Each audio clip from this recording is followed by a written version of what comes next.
This happened a few weeks ago.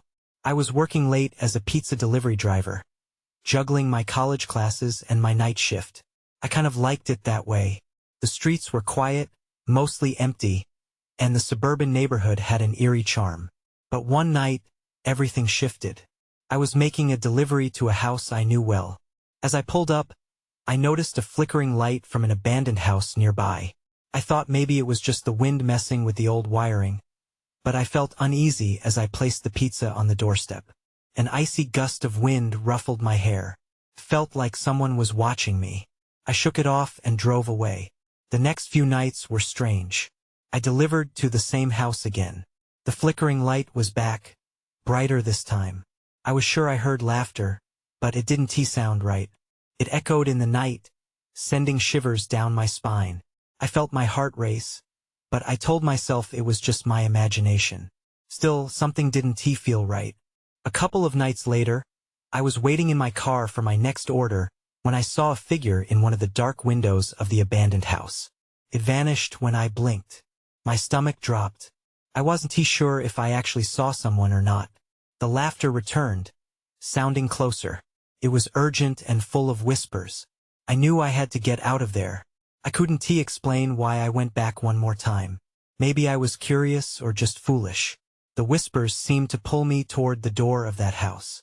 I stepped out of my car, my heart pounding in my chest. The gravel crunched under my feet as I walked closer. The flickering light cast strange shadows around me. I tried to stay calm, but it wasn't easy. I knocked on the door. For a moment, I actually expected someone to answer. I waited, glancing around. Nothing. Just the rustling leaves in the gentle breeze. Then, I heard a voice, almost a whisper. It asked me, "Why are you here?" I felt confusion wash over me. I looked around, but I saw nothing. Only darkness. That S when I decided to leave. I turned to run, but I felt a presence behind me. It was close. I didn't dare look back. I raced to my car, my heart pounding. I started the engine and drove off. Now, I can't stop thinking about what happened that night. The laughter, the whispers, the flickering light. Why did I feel so drawn to that place? What was really out there? Every time it gets dark, I wonder if I made a mistake by going back. I don't know if I'll ever find out, and that bothers me. The days following that night were hard to shake off. I delivered pizzas as usual, but my mind kept drifting back to the abandoned house. Each time I drove past, I felt a chill run down my spine. The laughter haunted me. I tried to convince myself it was just a trick of the night, but I knew better.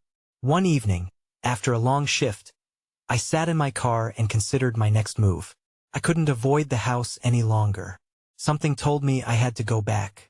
I wasn't sure if it was curiosity or a deep-seated need to confront whatever was going on, but I just couldn't resist. The thought of the flickering light loomed large in my mind. It was just after midnight when I parked again outside the house. The streetlight barely illuminated the surroundings, casting eerie shadows. My heart pounded louder than before. I took a deep breath, ignoring the fear bubbling in my chest. I got out of the car, every instinct yelling at me to turn back, but I pushed through. As I approached the door, the air felt thicker. I knocked again, and the chill seeped into my bones. A few moments passed, stretching into an eternity, and just as I was about to leave, the door creaked open slightly. I hesitated. Did I really want to go inside? But something pulled me in. It wasn't just the need for answers or closure. It felt stronger, like a magnetic force. I pushed the door open wider and stepped inside. The flickering light revealed a dusty, empty hallway. The walls were marked with peeling paint and cobwebs hung like drapes. I had to swallow hard to get my breathing under control. The laughter returned, clearer this time, as if it was echoing from the depths of the house. I froze. I couldn't tell where it was coming from. There was something off about it, a tone that sent shivers down my spine. Suddenly, I noticed a door at the end of the hallway, slightly ajar. The light flickered more intensely, illuminating the frame. Compelled by a force I didn't understand, I stepped toward the door. The laughter grew louder, more inviting. I reached out, my hand trembling as I pushed it open. Inside was a small, dimly lit room, filled with broken furniture and remnants of what once must have been a lively space. And then I saw it. In the corner sat an old mirror, cracked and covered in dust. My reflection stared back at me, but then it changed. It was as if something or someone was standing behind me. I spun around, but nothing was there. The laughter consumed the room, echoing off the walls in manic glee. I stumbled back, almost falling. My thoughts raced. That morning I received a call from my manager about a strange complaint from a customer in this area. They claimed to have seen something odd in their window at night. I barely even thought about it then, but now it hit me hard. Before panic could fully grip me, I bolted from the room, back to the hallway. But as I turned to leave, the door slammed shut behind me. Suddenly, everything went dark. I blinked a few times, trying to adjust to the darkness. It was total black, the kind that pressed down on you from all sides. I couldn't even see my own hands. The laughter had faded into an unsettling silence, which only made the fear coil tighter in my stomach. I took a deep breath, trying to stay calm, but all I could hear was the thumping of my heart. Reaching out blindly, my palms brushed against the wall. The peeling paint felt rough against my skin, and I used it as a guide to inch forward. I hesitated, feeling the cold seeping through my clothes. I had to get out. With every step, the floor creaked beneath me, breaking the silence with a haunting echo that sounded almost alive. Suddenly, I felt something cold pressed against my back. I jerked away, panic shooting through me. I was alone. I had to be. There was no other option. But just as I was convinced of my solitude, I heard a whisper. It was faint but clear enough to send chills through me. "Help me," I froze, instantly realizing the voice was small, almost childlike. My stomach dropped. I had to be hearing things. Yet I couldn't shake the feeling that it was real. I couldn't ignore a call for help. It wasn't just fear pushing me. It was a strange empathy for whoever was trapped here. In the pitch black, I slid back against the wall, my breathing shallow. "Hello," I called out, my voice trembling. The whisper returned, softer this time. Help. It was unbearable. I needed to find the source. I took a cautious step forward, feeling the floor with my feet as I moved. With nothing but the dim memory of light guiding me, I edged toward where the door had been. I wanted to run toward that sound, but was I heading toward danger or something else entirely? My fingers brushed against the door again. With hesitant determination, I pushed against it. To my surprise, it creaked open, and a sliver of light cut through the darkness. I quickly stumbled back, shielding my eyes until they adjusted. The room where the mirror had stood was now illuminated by a strange glow, no longer just flickering, but brightening. That's when I saw it again. The mirror wasn't just reflecting my shock. It showed shadows moving, shapes that weren't quite there. My heart raced. The laughter returned, louder and more chaotic. It felt substantive, as though the house itself was laughing, mocking me. I turned to leave, but the door slammed shut again, sealing my fate. I pressed my body against the door, my mind racing. The voice was still there, stronger now, pleading for freedom. I couldn't just stand still. I had to find a way out and maybe uncover what was happening to this spirit or whatever it was. I didn't understand what I was getting into, but I felt oddly committed. Then a figure appeared in the mirror. It was small, a child covered in dust, with wide, haunting eyes. Just like the laughter, it stared right at me. My breath caught in my throat. The room went cold again, and everything went dark once more. And then I heard the whisper again, but it was not a plea anymore. It was a warning. "Run." I stumbled backward, instinctively bringing my arms up as I felt the darkness swallow me again. My heart raced, and for a moment, I didn't know where I was or which way to turn. The command to run echoed in my mind, mingling with the child's pleading voice from before. I wrestled with the panic as I focused on the door behind me. My fingers found the handle, but just as I gripped it, the sounds of laughter crescendoed, turning deafening. I winced, clenching my eyes shut against the noise. It was overpowering, overwhelming. I had to ignore it, I had to escape. I twisted the knob and yanked the door open, bracing for the blinding light. But instead, a force pushed back, slamming the door shut. I staggered, nearly losing my footing. My breath came in rapid bursts, and I felt a cold sweat on my skin. The laughter faded, replaced by a heavy silence, but I knew the eyes were still watching. I was still in the mirrored room, and there was something about this space that felt wrong. My instinct guided me away from the door, forcing me to move into the room's depths. I felt the walls around me, hoping for something solid, something real to ground myself. As I wandered deeper, my fingers brushed against a smooth surface, cool and unyielding. The mirror. I could see my reflection, but my image didn't look back at me. Something was wrong.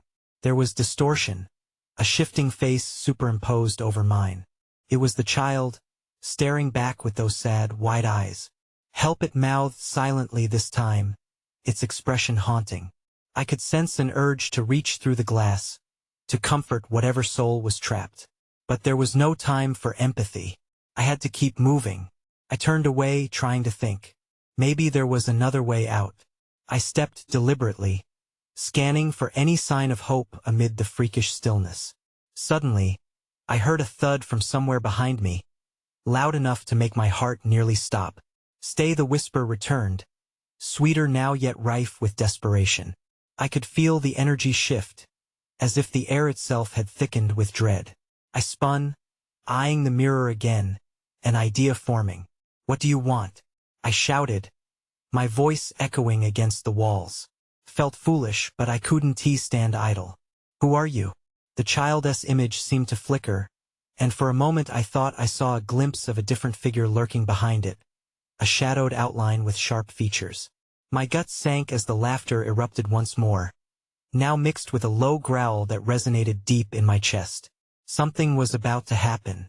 Then, hard knocks rattled against the door I had just come from, shaking the whole room. Panic ignited within me. "You shouldn't have come here," the child finally spoke. But it was not in the sweet voice I had grown desperate to hear. Sounded flat, tired. I grabbed the sides of the mirror, my mind racing. I knew I had to break the cycle, to confront whatever lay hidden in this dark space. I glanced back at the door, uncertain of what waited beyond. But there was no escaping the feeling that whatever was coming for me was far worse than what lay behind that glass. Then everything went dark again. But this time, beneath the chill, I felt a fluttering sensation in my chest, a curiosity tinged with dread. I reached forward instinctively, ready to find the truth, but I had no idea what I would uncover next. I felt a sudden shift, like a wake-up call in a dream. With cautious breaths, I opened my eyes. I was back in the mirrored room, but it felt different now. A low, vibrating hum filled the air, mingling with whispers that made my skin crawl. They seemed to bounce off the mirrors, warping and distorting as if trying to tell me something. I pushed myself up and looked around, feeling the weight of the atmosphere. The laughter was gone, replaced by a murmur that was somehow both inviting and menacing. I fought the urge to retreat, forcing myself toward the source of the sound. As I stepped closer to the wall of mirrors, I noticed the surfaces seemed to ripple, almost alive. Then, before I could process it, my reflection shifted again. The child appeared, but this time, it was no longer just a face. I could see its frail body pulling away from the surface like it wanted to escape. Its eyes were wide with fear, pleading with unspoken words. Everything in me urged me to break the glass, to help. But another thud rang through the room, louder this time, shaking me back to reality. Whatever was behind the door, it was getting impatient. The whispers intensified, swallowing my thoughts. "Help me," I heard the child's voice again, clear as day. "Before it gets to you." Suddenly, the wall of mirrors gleamed with a fierce light, blinding me for a moment. I squinted, trying to see what was happening. Beneath the shimmer, I saw dark shapes moving in the glass, twisted figures that appeared to be trapped within, clawing to get free. My heart sank. I had to choose. What if I could pull them out, save them? Or should I just run? I felt torn, and the child's terrified stare kept me rooted. "What do I do?" I shouted, hoping for a sign. The child's form flickered, then it pointed to a corner of the room. A small, barely visible crack appeared in the mirror where it gestured. My instincts screamed at me. I hesitated, glancing back at the door. Each knock was growing louder now. I couldn't ignore the urgency pressing on me. My decision felt critical. If I stayed, would I be trapped like the others? If I followed the crack, would I find a way out or fall even deeper into whatever nightmare lurked here? I took a step toward the cracked mirror. The air turned icy, and I shivered as I reached out. My fingertips brushed the surface, sending ripples through the glass, and I braced myself for the next moment. The crack widened, but at the same time, I felt a chilling sensation creep up my spine. Then, without warning, the door burst open. A figure loomed in the doorway, shrouded in darkness, its face unreadable. My breath hitched in my throat as I realized that whatever it wasn't here to help. I had a choice to make. Stay and face the unknown, or leap into the crack and whatever lay beyond it. In that split second, clarity struck. I didn't have time to think any longer. I dove toward the mirror just as the figure stepped inside. The glass shattered around me, and I felt my body lurch forward, tumbling into whatever lay beyond. Then everything went black. I landed hard on a cold, rough surface. My body skidded slightly, and I came to a stop, gasping for breath. Opening my eyes, I found myself in a different room, though the atmosphere was heavy with the same unsettling energy. It was dimly lit, shadows creeping along the walls like living things. I slowly pushed myself up, brushing off imaginary dust. The smell was odd, like wet earth mixed with something rot, stale and musty. I couldn't shake the feeling that I was no longer alone. I looked around. A narrow hallway stretched ahead, dimly illuminated by flickering lights casting erratic shadows. A soft whimper caught my attention from behind me, making the hair on my neck stand. I turned. The door I had just leaped through now stood at the end of the hallway, solid and unforgiving. The idea of returning through that surreal portal made me hesitate. What if that dark figure was still waiting? Instead, I focused on the sound, edging down the hallway. The whimper turned into a recognizable sobbing. I moved quickly, driven by a mix of fear and empathy. Following the sound, I reached a door that was slightly ajar. I pushed it open, hesitating on the threshold. Inside, it looked like a small room, cluttered with old furniture and scattered papers. In the corner, a figure huddled, shaking. "Are you okay?" I asked, my voice barely above a whisper. The figure turned, and my heart dropped. It was the child from the mirror, looking even more fragile in this dim light. Tears streamed down its cheeks, and it reached a small hand toward me. "It's not safe here. We need to go." I stepped in, half afraid to touch it, fearing it might dissolve like a mirage. "Where?" I managed to ask, glancing anxiously at the door behind me. Every instinct urged me to leave, but I felt an inexplicable connection to this child. "There are others," it stammered, its eyes darting to the shadows. "They want to keep us. They're coming for you." Before I could ask what it meant, the lights flickered violently, plunging the room into darkness for a breathless moment. Then, I saw it, a dark shape looming at the edge of the doorway, blocking any possible escape. My pulse raced. "What do we do?" I shot back at the child. "Hide," it whispered urgently, racing to the far end of the room. I followed, pressing myself behind an old wardrobe that smelled of mildew. I peered out, my breath hitching as the shape moved closer, deforming under the dim light. It wasn't quite human. Something twisted and wrong, merging shadows and whispers. The child trembled beside me, and I held its tiny body close, hoping it felt my warmth. Thinking of the door behind me sent a wave of panic crashing over me. Would it get through? What did it want? Just then, the shape paused, tilting its head as if listening. I felt its gaze drift across the room, searching. Suddenly, it spoke, the voice an eerie echo of the child's. Come out, I know you're here." I stifled a gasp. The entity felt terrifyingly aware of us. "How?" Then, just as I considered lunging for the door, The lights went out completely. Silence enveloped us, and my heart raced into overdrive as I realized something had changed.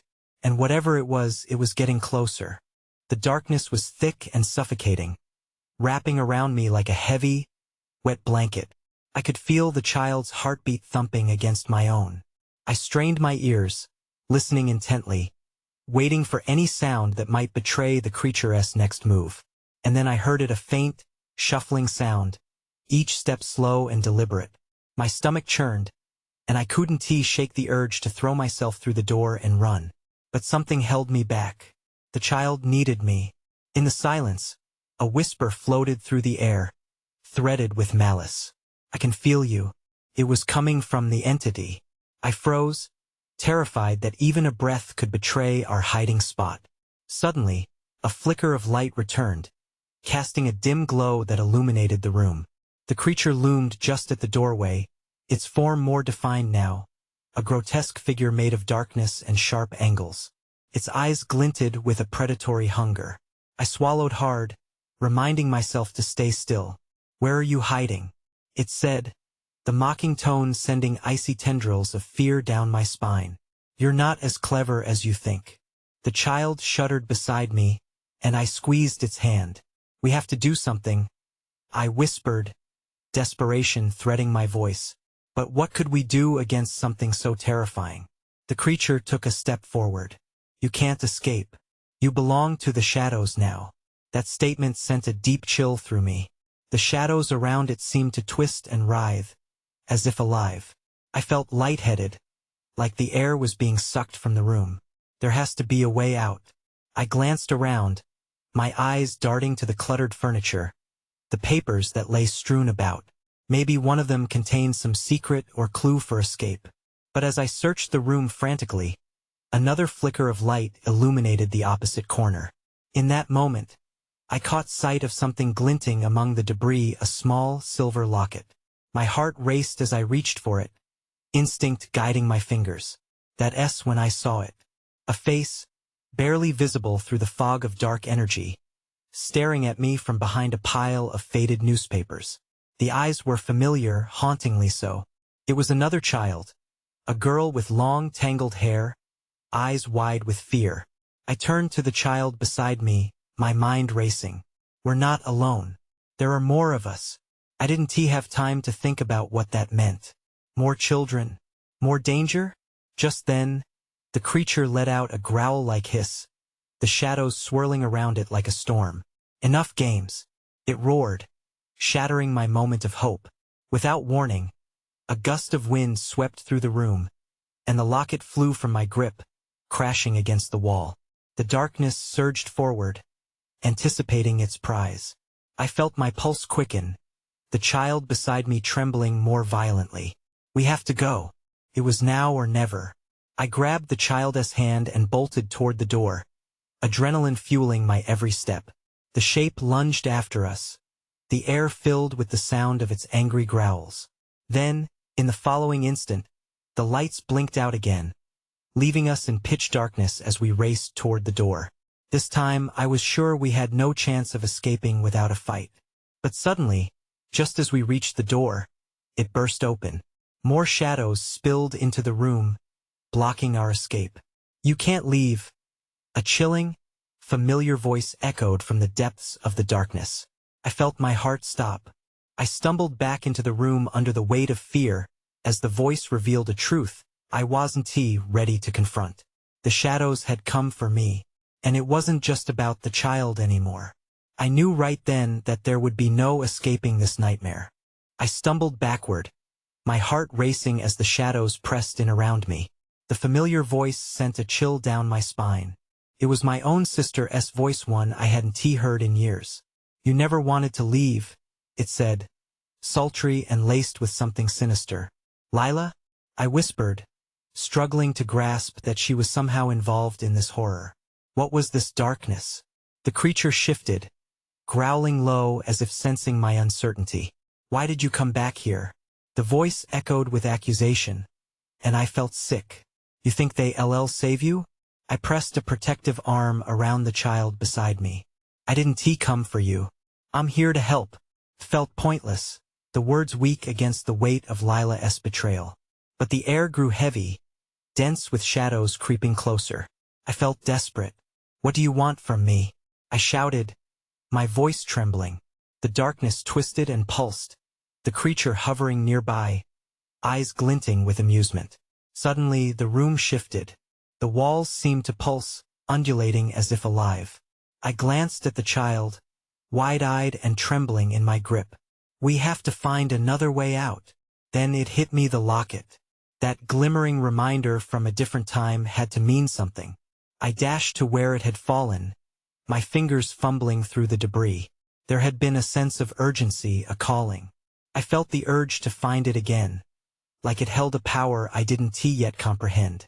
As I knelt, a flicker of light returned. I found the locket, its surface cold to the touch. The strange energy pulsed from it, shooting sparks through my veins. It felt familiar yet foreign, a tether I wasn't sure I wanted to untangle. "Help us," whispered the child, gripping my hand tighter as the shadows began to crawl over me. They seemed to stretch out, almost tasting my fear. I squeezed my eyes shut for a second, holding onto the little one beside me. "Stay close," I said fiercely, trying to muster a sense of strength. The darkness hissed around us, the shadows threatening to swallow us whole. Then, against the chaos, I came to a startling realization: my sister had never left. She was part of this. "Lila, I came for you," I cried out, hoping to reach the sister I once knew. But the answer that came from the darkness wasn't one I wanted to hear. "You think I need saving?"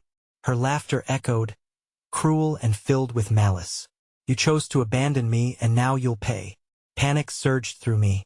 I was running out of time. I had to do something, anything, to break free from this nightmare.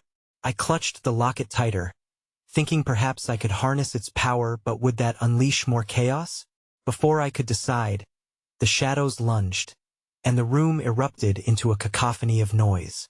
Everything spun around me, the air thickening, whispers growing sharper. I felt an electric shock as the locket glowed brighter in my grip. Then darkness claimed my vision again. But as it did, I caught one last glimpse, a fleeting shadow that didn't belong to the creature. It darted past the door. Someone or something was trying to help us. I had to find it before the shadows consumed us completely. I opened my eyes, the dark still pressing in around me, but now I felt a change. The whispers had quieted, leaving an unsettling stillness. I clutched the locket, its cold surface somehow grounding me. The child at my side tugged at my hand, fear evident in those wide eyes. "Are we safe?" they whispered, glancing nervously at the shadows inching toward us. I shook my head. "Not yet." I turned toward the door where I had seen that fleeting shadow. My instincts screamed at me to follow it, but what if it led me deeper into this nightmare? I took a breath and nodded. "We have to move." As I stepped away from the child, the whispers returned, growing louder, converging into a ceaseless chant. You abandoned her, the words stabbed into me, a painful reminder of my past. "Stop it," I shouted, and the sound echoed in the hollow space. I didn't know how to silence them, but I wouldn't give in. I clutched the locket harder, and the glow intensified, pushing back some of the shadows momentarily. "Over there," the child pointed, and I followed their gaze. A sliver of light leaked through the door. I hesitated. What if that light was as deceptive as everything else in this place?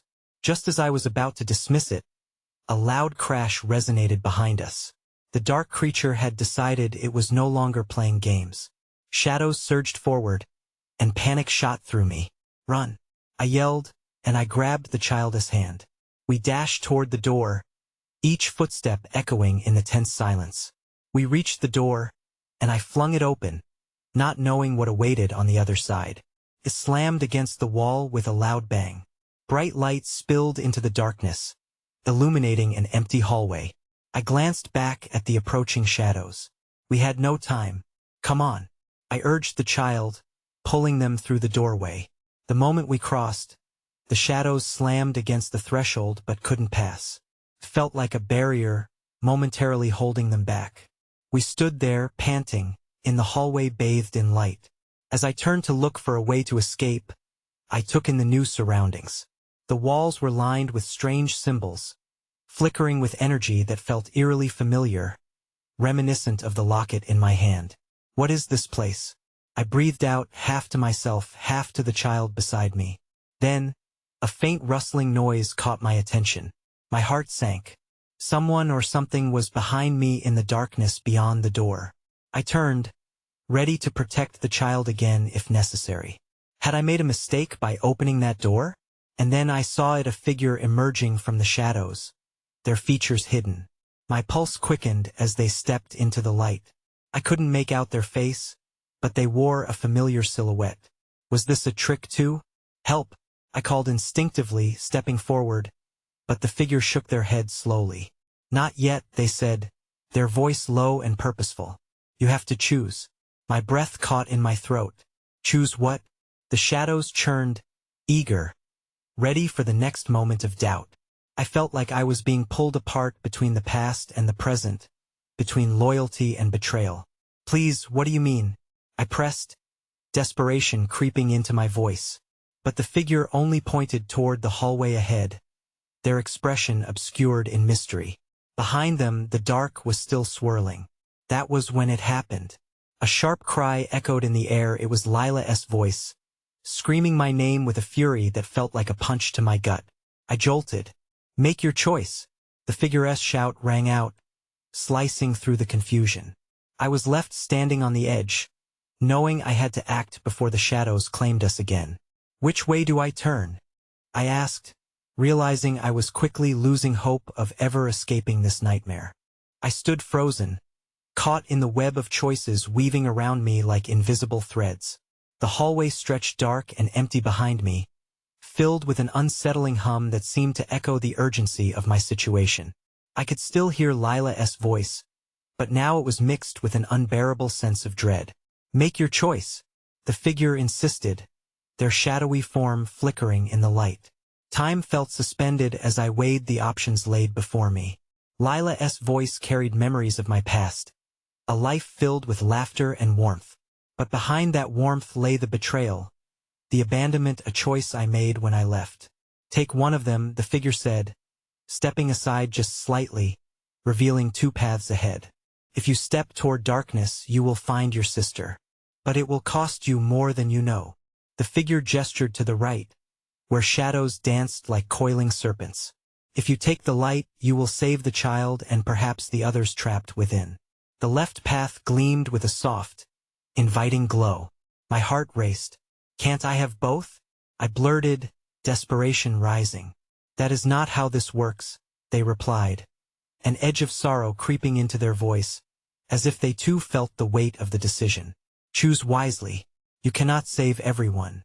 I glanced back toward the shadows, Lila's anguished cry echoing anew. I never meant to abandon you, I shouted, the words bursting from me. The shadows seemed to absorb my voice, feeding off my guilt and uncertainty. The weight of the decision crashed down on me. I could almost feel the essence of the child beside me, holding onto me with trembling fingers. I couldn't let darkness consume it, yet Lila was still my sister. If I chose the light, perhaps I could break this cycle of suffering, save the ones engulfed in the mirror's reflection. But Lila's voice echoed, demanding my attention, promising safety with the familiar twist of kinship. The child squeezed my hand tighter, urging me silently to consider a different perspective. Its innocence reminded me of what I had lost in my past, the willingness to choose hope over despair. I took a deep breath, steadying myself against the chaos swirling in my mind.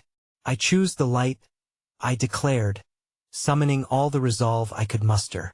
The shadows writhed at my decision, shadows that clung to my fears, twisting into anguished faces of children, once lost, but who could be found again.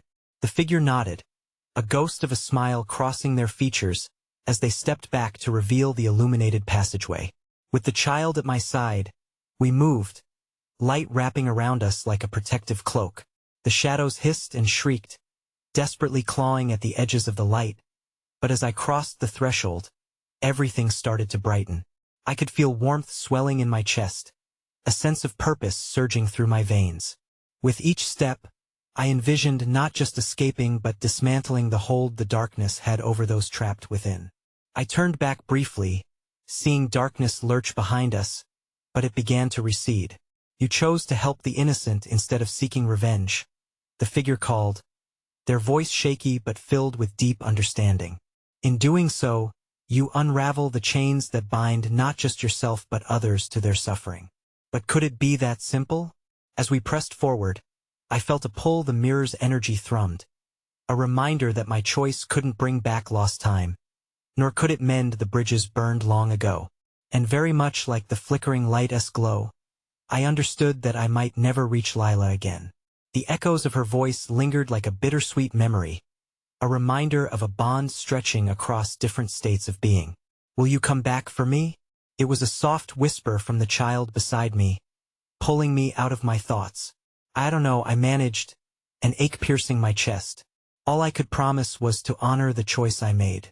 With renewed determination, I squeezed the child's hand. We'll find a way to free them.